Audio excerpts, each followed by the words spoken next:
Hey Gauchos! I'm your host James. And I'm your host Kai. And welcome back to the December and January news update.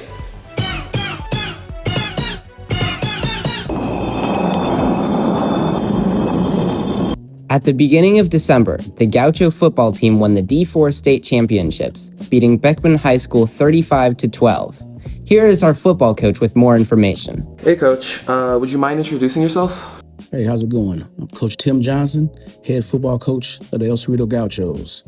It's my first year being a head coach of the Gauchos. I've been assistant head coach for the last 3 years, and prior to that, I was assistant head coach defensive coordinator from 2007 to 2015.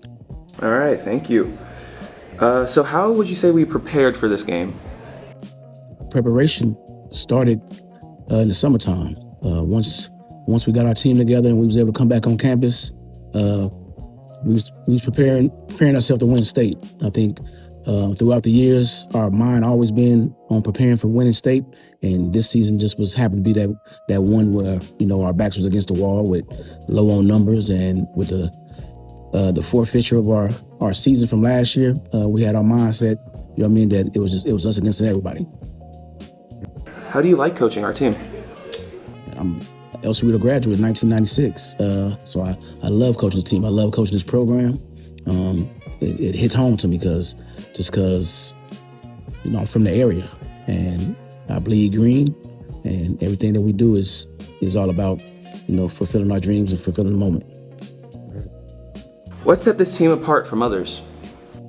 I think what sets this team apart from others is relentlessness. I think this team showed that when their back's against the wall, that they can come out of anything.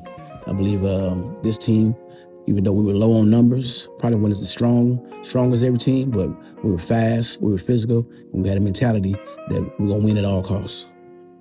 And lastly, what are your goals for next season? My goals next season is to continue to build the program.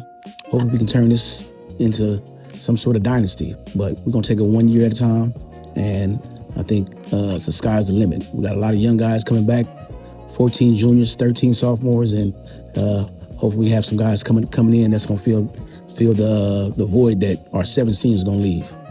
All right, congrats on the win, Coach. Thank you for coming in. Appreciate you. During January, ECHS Leadership put on our Winter Spirit Week and Winter Carnival. From the 12th to the 16th, students dressed up in flannel, ski gear, and pajamas.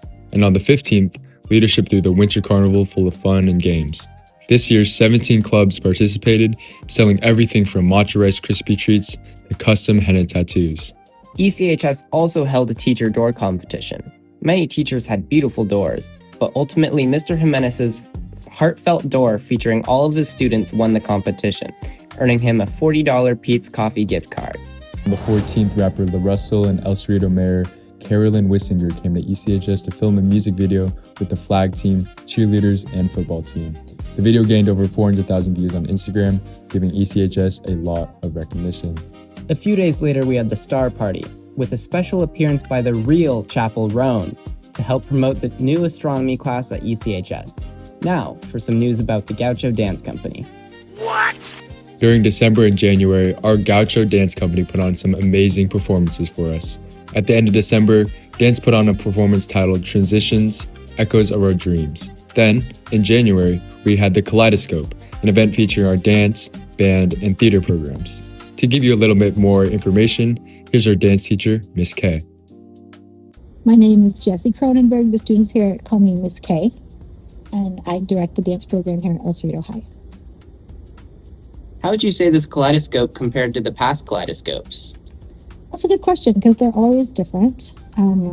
Last year and the year before, I choreographed one of the groups and we worked with them collaboratively, but this year, all 3 of the Kaleidoscope groups, which are 10 students each in the dance production class, worked with a visiting artist from the Joe Good Performance Group. And so they each had a visiting professional artist that is an expert in site-specific dance to help support the process of making the dances. And when I don't choreograph and say I'm on the outside, I get to observe the entire process because I'm not inside of it so much. So something that was different was that I got to be an observer on the outside and support each of those groups evenly, because we had these amazing teaching artists that came to us from the Joe Good Performance Group.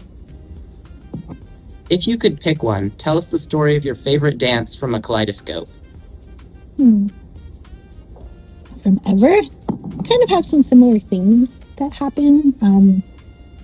I know that for the students, one of the most fun parts to do and also for the audience to watch is when we have dancers that are in the window cutouts in the theater and making stories that use that kind of space. Last year, the idea was neighbors and neighborhood for the piece that used that space. And I think that the music that group chose and the movement that they chose really used this idea of almost like two neighboring apartment buildings where folks are waving at each other from across the way and then connecting and making friendships from building to building and connecting together through movement was really interesting. And that was a unique way to use that space.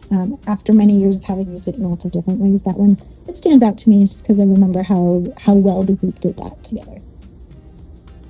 How is the process of incorporating the whole theater into the choreography?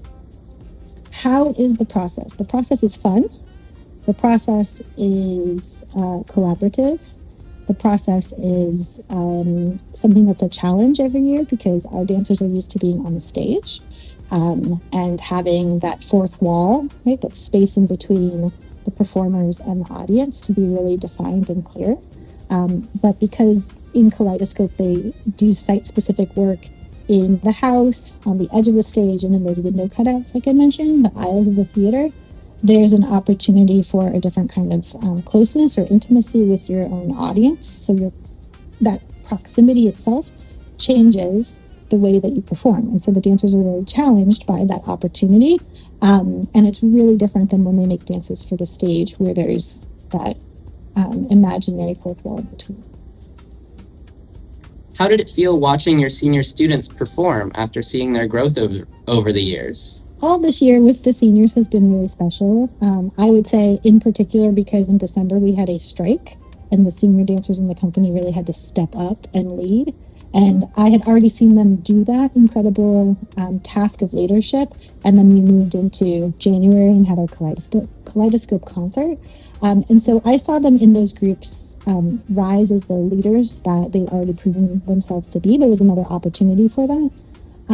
And some of the seniors I've had for 3 years in the company. And so they finally got to do the third element. So the edge of the stage, the window cutouts, and like performance in the house. And it was sort of a complete action in that way, having done all three of them. And I would say this whole year, and I'm anticipating into the end of this year as well, seeing them grow from like the young people with good ideas into choreographers who can make those great ideas happen on stage has been incredibly fulfilling. And also I'm just super proud of them. And I'm going to be sad when they go. All right. That's it for this month's news video. Thanks for tuning in, and we'll see you next month.